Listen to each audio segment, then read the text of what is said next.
Supri ya. Ya. Baik Ibu, assalamualaikum warahmatullahi wabarakatuh. Bismillahirrahmanirrahim. Alhamdulillahilladzi nahmaduhu wa nasta'inuhu wa nastaghfiruh wa na'udzubillahi min shururi anfusina wa min sayyiati a'malina. May yahdihillahu fala mudhillalah wa may yudhlil fala hadiyalah. Asyhadu an la ilaha illallah wahdahu la syarikalah wa asyhadu anna Muhammadan abduhu wa rasuluhu la nabiyya ba'dah. Rabbi shrah li sadri wa yassir li amri wahlul 'uqdatam min lisani yafqahu qawli. Qala Allahu ta'ala fil Qur'anil Karim, a'udzu billahi minasyaitonir rajim. Ya ayyuhalladzina amanu taqullaha haqqa tuqatih wa la tamutunna illa wa antum muslimun. Ya ayyuhan nasu taqu rabbakum alladzi khalaqakum min nafsin wahidah wa khalaqa minha zawjaha wa basa minhuma rijalan katsiran wa nisaa'a. Wattaqullaha alladzi tasaaluna bihi wal arham innallaha kana 'alaikum raqiba. Ya ayyuhalladzina amanu taqullaha wa qulu qawlan sadida yuslih lakum a'malakum wa yaghfir lakum dhunubakum wa may yuti'illaha wa rasulahu faqad faza fawzan 'azima. Wa qala Nabi sallallahu alaihi wasallam, fa inna khairal hadisi kitabullah wa khairal hadi Muhammadur Rasulullah sallallahu alaihi wasallam wa syarrul umuri muhdatsatuha fa inna kulla muhdatsatin bid'ah wa kullu bid'atin dhalalah wa kullu dhalalah finnar. Amma ba'du. Yang saya hormati ibu-ibu jamaah majelis taklim yang berbahagia, pertama-tama puja dan puji syukur kita panjatkan kehadirat Allah Subhanahu wa taala yang telah melangkahkan niat kaki kita semua untuk hadir di taklim, yaitu di dalam rangka menggugurkan kewajiban kita sebagai muslim, yaitu menuntut ilmu. Semoga dengan duduknya di majelis taklim Allah Subhanahu wa taala akan melimpahkan rahmat, taufik dan hidayahnya kepada kita semua. Amin ya rabbal alamin. Salat dan salam semoga senantiasa Allah limpahkan kepada junjungan kita Nabi besar Muhammad SAW beserta para keluarga dan para sahabatnya dan para pengikutnya yang senantiasa taat dan patuh melaksanakan kepada ajarannya. Dan insya Allah kita termasuk di dalamnya. Amin ya rabbal alamin. Jazakumullah kepada ibu semua yang telah sudi meluangkan waktu, melangkahkan kaki, mengayunkan tangan untuk hadir taklim. Semoga langkah kaki ibu-ibu semuanya akan diganjar pahala oleh Allah Subhanahu wa taala. Langkah kaki yang satu akan digugurkan dosa-dosanya dan langkah kaki yang satu akan diangkat derajatnya. Amin ya rabbal alamin. Baik Ibu, kita lanjut kepada ayat berapa Bu? Ini Bu, hadisnya masih banyak Bu ya. Masih habis. Ya nanti ketinggalan hadisnya kalau kita terus ke ini. Kemarin udah sampai 3 Bu. 3 ya. Hadisnya soalnya hadis ini banyak Bu ya, sampai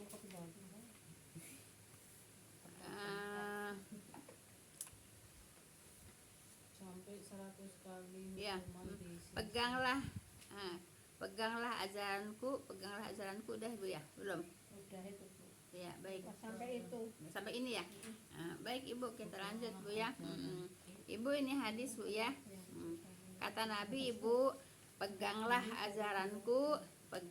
ajaranku, berarti wajib Bu ya, ini Bu ya, wajib untuk dipatuhi Bu ya. Allah telah memberimu jalan keluar bagi kaum wanita.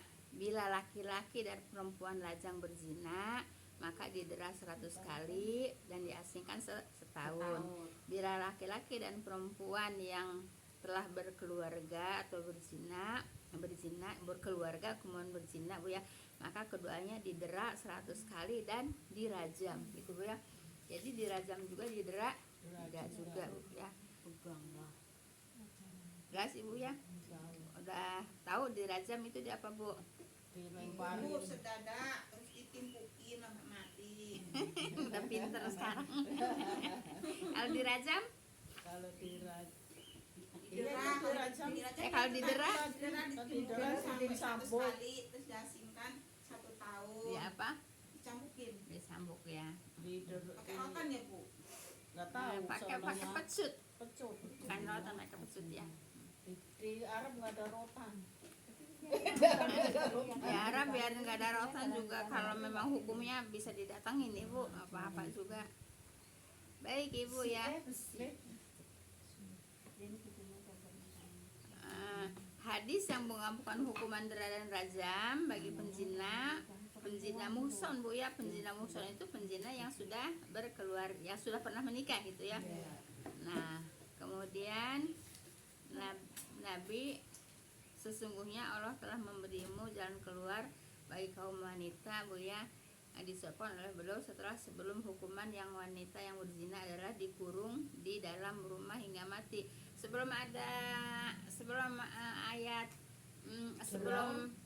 ayat rajam turun Ibu, di surat An-Nisa udah kita pelajari Bu ya.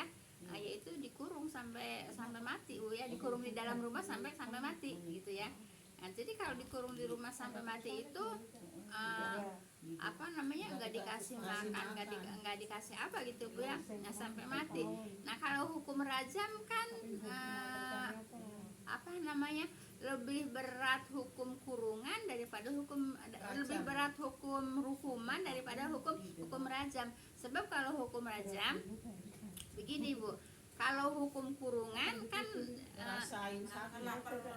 merasakan lapar, merasakan sakit kan Bu ya, lama kan. Kalau dari sehat sampai mati kan itu kan lama kan, untuk sampai mati. Untuk sampai mati itu lama waktunya.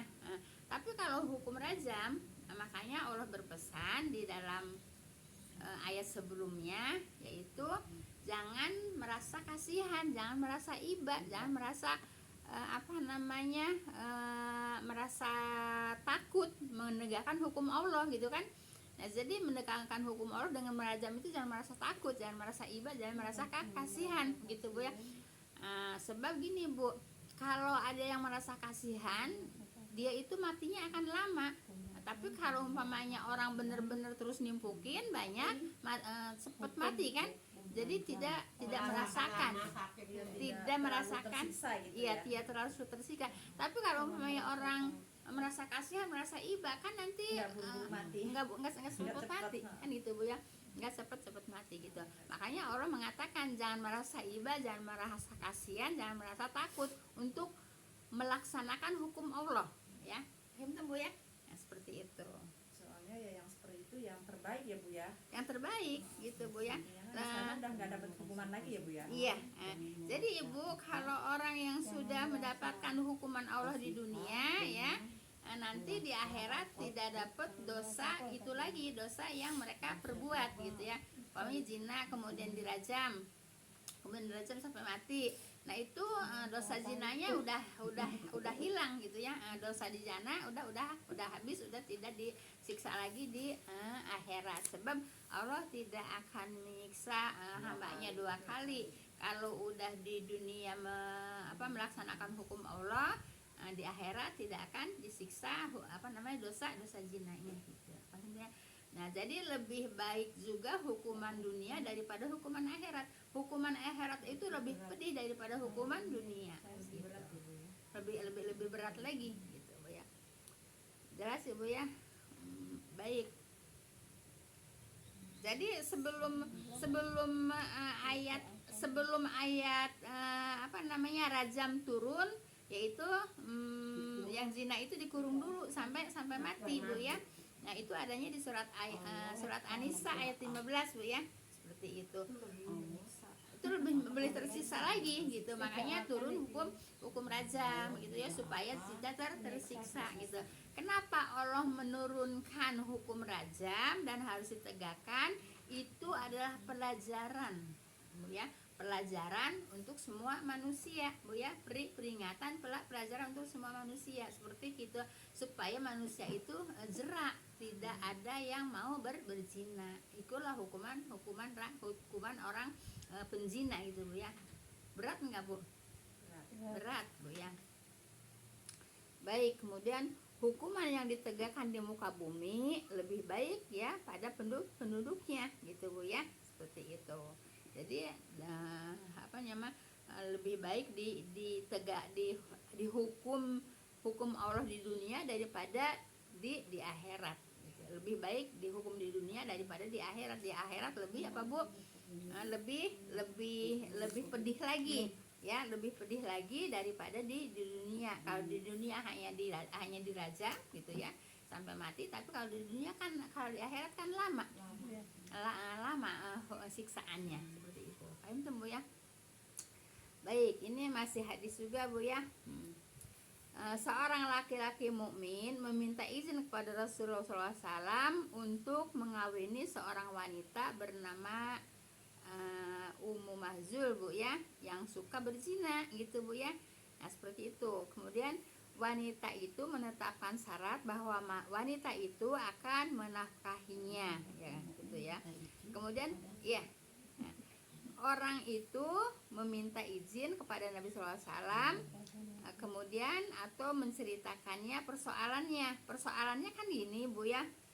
Persoalannya gini ya, seorang wanita itu Bu ya, suka zina kan dia, bukan suka zina, emang penzina gitu ya. Nah wanita itu menetapkan syarat bahwa wanita itu akan menafkahinya gitu Bu ya. Paham Bu? Jadi si wanita itu minta dinikahi ya dengan sama seorang laki-laki, dia sanggup untuk menafkahi si laki-laki itu, tapi dari hasil zina kan. Ayo Bu ya. Jualan itu ya Bu. Ya penzina ya di sini kan suka berzina. Kalau dapat uang mungkin ya. Iya, buat nafkahi suami. buat nafkahi suaminya gitu ya. Nah kemudian orang itu meminta izin kepada Rasulullah SAW. Orang itu siapa? Ya si laki-laki itu ya, atau menceritakan persoalannya yang mana, yaitu mau dinikahi sama perempuan penzina dan akan dicukupi nafkahnya dan akan dinafkahi gitu kan. Nah kemudian Rasulullah SAW membaca ayat ya, laki-laki yang berzina tidak mengawini melainkan perempuan yang berzina. Jadi tidak boleh kan si laki-laki itu bukan penzina ya, tidak boleh kawin sama si penzina walaupun mau dinafkahin. Itu kata siapa? Kata Rasulullah gitu Bu ya. Iya kan suka ada yang beli ya Bu ya, itu bisa lelakinya itu kan datang dia tuh suka minjem lelaki itu gini, ada yang suka ngebeli lelaki gitu ya untuk menutupi malu gitu. Maksudnya malu apa? Jadi yang penzina, yang zina itu tapi bukan dikawin sama yang menjinahinya karena gitu. pokoknya nggak bertanggung jawab aja gitu ya. Jadi si orang tuanya suka nyari laki nyari orang. Iya ini beda jalur, bukan jalur ke situ. Ya bukan jalurnya itu, bukan jalur itu Bu ya, bukan jalur itu. Makanya Ibu dengerin dulu, nanti baru nyatet. Nah Ibu kan nggak ngedengerin cerita ini kan, jadinya Ibu sibuk nyatet nggak ngedengerin ceritanya. Baik, saya ulang Bu ya. Nah coba saya ulang biar Mama Dede paham Bu ya. Nah Ibu, seorang laki-laki mukmin meminta izin kepada Rasulullah SAW untuk mengawini seorang wanita bernama Ummu Mahzul yang suka berzina kan gitu. Nah kemudian wanita itu menetapkan syarat bahwa wanita itu akan menafkahinya kan, akan menafkahi si suaminya itu kan gitu kan. Kalau si perempuannya tadi penzina, suaminya tidak gitu, laki-lakinya bukan penzina kan gitu.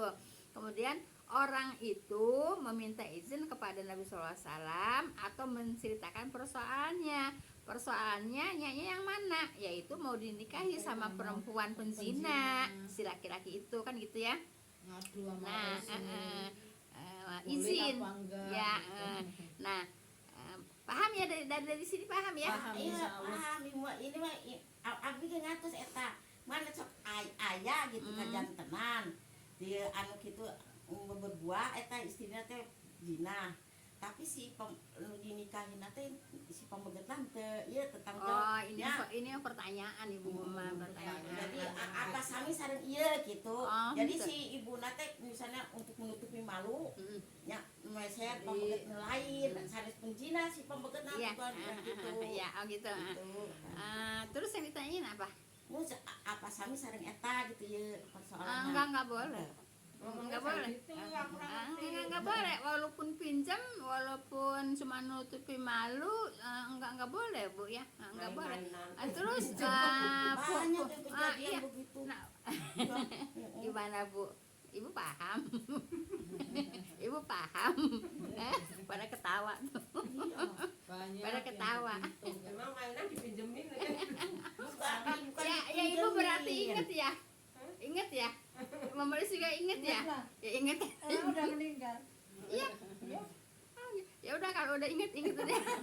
Nggak boleh ibu ya, nggak boleh. Nah terus fungsinya nikah untuk apa? Iya. Nah, kan katanya kalau hanya untuk menutupi malu, kemudian Membeli gitu, iya. membeli. Kemudian kan tidak tidur bareng kan? Iya. Ya apa fungsinya nikah kalau begitu? Nggak boleh. Apa fungsinya nikah? Fungsi nikah itu untuk tidur bareng gitu Bu ya. Lah kalau Orang juga udah pada tahu mungkin ya Bu. Lah kalau minjem kan nggak bakalan tidur bareng. Lah iyalah, nggak boleh Bu ya. Fungsinya nikah itu untuk tidur bareng. Lah kalau minjem doang buat nutupin malu, berarti dia nggak tidur bareng. Pinjam Ibu, tapi si lalakin aja Mau. mau gitu. Ya iya, Gitu. tapi dipinjem kan. Karena kasih duit, dibeli. Malah dikasih duit. Gitu, tapi masih ada ser gitu ke perempuannya itu. Terus Jadi mau- masih tidur bareng. iya gitu. Ya, jadi potong berarti banyak, nyiram tanaman orang. gitu, Ya nggak makanya, boleh Bu. lah. Berarti nyiram tanaman orang. Oh, kira cuma dipinjem. Bukan dipinjam. Ya nggak boleh lah Bu. Itu mah sampai Apalagi- sampai seterusnya gitu. Apalagi udah hamil, nikah sama yang bukan menghamili. Ya nggak boleh juga. Makanya Sule kembali. Dengar Sule dan ceritanya. Yang nggak boleh Bu ya. Mau pinjam selamanya itu kan bukan pinjam namanya Ibu, itu mah. Kalau pinjam mah sementara Ibu. Cuman nih si Mas Sanes pinjam. Bu. Ibu kan Iya. tadi bilangnya pinjam. Sanes pinjam nggak meser lagi. Iya. Lain gitu untuk Terus menutupinya. digauli juga, tapi dia apa namanya, nikahnya bukan sama yang menghamili. Oh nggak boleh. Berarti terus dia tidur bareng juga. Ya, sampai- Ya berarti namanya Sampai anak lahir. Enggak nyiram. sampai anak lain sampai seterusnya. Iya, Jadi ibu karena tidak boleh menyirami tanaman orang lain, ya. Kalau pohonan boleh, kalau saya pergi. Kalau saya pergi Mama Lis Nggak boleh nyampur ya Bu kalau gitu. nggak boleh lah. Kalau tanaman boleh, kalau saya pergi Mama Lis siraminnya pohonan saya itu boleh. Lah kalau perempuan apa namanya di tumbuhnya sama orang lain, disiramnya sama orang lain ya nggak boleh. Jelas nggak boleh Bu ya. Jelas nggak boleh. Terus kalau yang ini lagi Bu, ini kan ya Dina sama itu kan nikah sama lakinya itu. Iya. Kan kata Ibu tidak ada Iya. pernikahan Iya. waktu hamil. Tidak ada Ya. anak. Hah? Tidak ada anak kecuali ada pernikahan. Iya, terus kan tidak boleh nikah di lagi Sedang hamilnya. hamil, iya. Heeh. Terus kan sekarang kebanyakan dinikahkan Iya. katanya. Terus itu boleh nggak itu nyapu karena itu? Karena kan nggak boleh juga kan ya. Ya Allah alam Bu ya, yang jelas saya menyampaikan Nabi mengatakan tidak boleh menikahkan Iya. orang yang sedang hamil, titik. Iya, Gitu. gitu. Kalau yang sekarang orang lagi hamil pada dinikahin, kan itu bukan, tidak ada pada zaman Nabi. Iya. Gitu. Terus gimana cari hukumnya? Ya sulit, soalnya Nabi sendiri udah melarang tidak ada pernikahan orang yang sedang hamil, tidak boleh sedang hamil dinikahkan. Gitu. Karena itu yang pertama mah itu katanya kawin nikah tidak sah karena cuma untuk menutup malu lahir. Nah udah itu ntar udah lahiran nikah lagi gitu, nikah ijab kabul lagi gitu. Itu tidak ada di zaman Nabi Bu ya. Iya. Kalau tidak di zaman Nabi ada pendapat-pendapat, berarti bukan pendapat dari Nabi kan. Iya. Pendapat dari para ulama kan, pendapat ustadz-ustadz kan. Iya kan. Begitu. Kan pada Nah begitu jadi sekarang. kalaupun umpamanya pendapat ustadz, berarti bukan pendapat dari Nabi Bu ya. Nah kalau ada pendapat dari ustadz, ya saya juga emang bertanya juga sama Iya. ustadz Bu ya. Yang jelas perempuan hamil tidak boleh nikah gitu Bu ya. Iya. Makanya kalau penghulu zaman dulu suka ada tes urin segala ya Bu ya. Iya waktu iya. Iya, lagi Iya. zamannya Mbak saya itu ada itu Iya. tes urin segala. Kalau Terus, dulu apa namanya tuh kayak apa Iya. sih? Bidan, diperiksa bidan. Iya, Oh, itu Ah. terus Nah, sekarang dipanggil ke juga, kantor puskesmas. segala itu Gini, ada penataran apa segala macam. Iya. Ah. Sekarang lagi gini juga sekarang ke puskesmas itu lagi. gini Bu ya. Waktu saya kecil di kampung baru nggak ada Waktu saya kecil di kampung itu MUI Jawa Barat ya tidak boleh menikahkan orang yang sedang hamil. Kalau orang mau nikah itu diperiksa bidan dulu ke sana. Kalau dulu kan, kalau sekarang kan desa saya kan kecamatan ya, ada di situ ada. Kalau dulu kan kecamatannya di Mandiransan tuh deket kampungnya Nenek Abil, deket kampungnya Bu Samasi itu. Tuh di situ di Mandiransan. Ya pada itu pada periksa bidan dulu ke sana. Dan Dulu semuanya dibawa ke iya itu, ke KUA. KUA gitu. Nah makanya pas saya ke Jakarta saya kaget kok ada orang hamil pada nikahin gitu Bu ya. Nah, jadi dulu di Jawa Barat, mau Jawa Barat kalau orang mau nikah diperiksa bidan dulu ya, hamil apa enggak. Kalau hamil emang nggak boleh nikahin, nggak boleh nikah. Itu jelasnya Bu ya. Jadi saya tidak komentar dengan pendapat-pendapat ulama ya, saya hanya komentar hadis Nabi aja Bu ya. Orang hamil tidak boleh dinikahkan, udah gitu. Kalau umpamanya mau pendapat ulama-ulama ya banyak pendapatnya. Nah kalau udah banyak pendapatnya mau ngambil pendapat yang mana? Ya udah lebih baik pendapat Nabi, hadis Nabi ya, tidak boleh dinikahkan, udah titik gitu Bu ya. Kalau umpamanya dinikahkan kan banyak pendapat, banyak ulama, banyak pendapat, bingung nggak mau ngambil pendapat yang mana gitu, paham tuh Bu ya. Jadi saya hanya menyampaikan ya hadis Nabi, orang hamil tidak boleh dinikahkan, paham tuh Bu ya. Tapi yang untuk petugasnya itu Bu kan karena nggak teliti dianya juga ya, misalkan menikahkan itu kan berarti ya salah ya, dosa ya, salah dosa ya. Ya kadang-kadang penghulunya juga kadang-kadang kalau ngelihat perutnya udah gendut ya pasti tahu gitu. Tapi kan baru kalau sebulan 2 bulan, kalau 3 bulan kan belum ketara kan, nah belum Cuman kelihatan. kan ini Bu, tetap aja yang daftar ya semua dinikahkan gitu. Iya, iya. Nggak ada penolakan kan. Iya, iya pada saat ini begitu. Iya, pada saat Karena ini, gitu. tidak ada perintah dari MUI untuk diperiksa aturan ya dan bidan, untuk banyak yang diperiksa bakal perut. yang Iya, nikah. Iya, iya. gitu. Iya. Kan jadinya membawa-bawa maksudnya ya Iya, berjamaah, iya. salahnya berjamaah. Kalau memang penghulunya tahu ya penghulu ya berdosa ya. Kalau penghulunya nggak tahu ya, kalau baru 2 bulan 3 bulan kan kadang-kadang nggak kelihatan ya. Gitu. Jadi saya kekeh menyampaikan hanya satu hadis ya, yaitu saya tanya sama Ustadz Miftah Farid ya. Miftah Farid itu kan ketua MUI Jawa Barat ya, itu kan suka ngisi di Al-Azhar. Nah, saya tanya, kata Ustadz Miftah itu tidak ada orang hamil, tidak boleh orang hamil dinikahkan. Udah jawabannya seperti itu. Nah, dari Miftah Farid itu sampai sekarang juga masih ketua MUI Jawa Barat kan ya, ya gitu. Jadi itu saya jawabannya itu aja. Kalau mau boleh dan banyak pendapat itu Bu ya, banyak pendapat. Jadi ribu ibu menyampaikan pendapatnya juga ribu ibu ya, ribu. Nah sekarang oke lah saya sampaikan Bu ya. Jadi gini, umpamanya ada bolehlah dinikahkan. Nah boleh dinikahkan sama yang menghamili ya, boleh nyampur. Boleh dinikahkan sama bukan yang menghamili tapi tidak boleh nyampur. Nah fungsinya apa kalau nikah nggak boleh nyampur? Kan gitu. Fungsinya apa kalau orang nikah nggak boleh nyampur?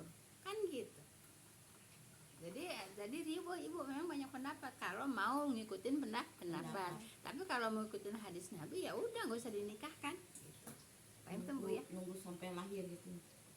Terus nunggu sampai lahir maksudnya ngapain? Emang yang hamilnya emang mau nikahin, mau nikahin. Nah kalau mau nikahin ya nunggu sampai lahir. Iya. Iya. Nah kemudian nanti anaknya bin siapa? Anaknya bin ibunya ya. Nah walaupun anaknya bin ibunya, itu si bapak biologisnya wajib untuk menafkahi anaknya walaupun bin ibunya.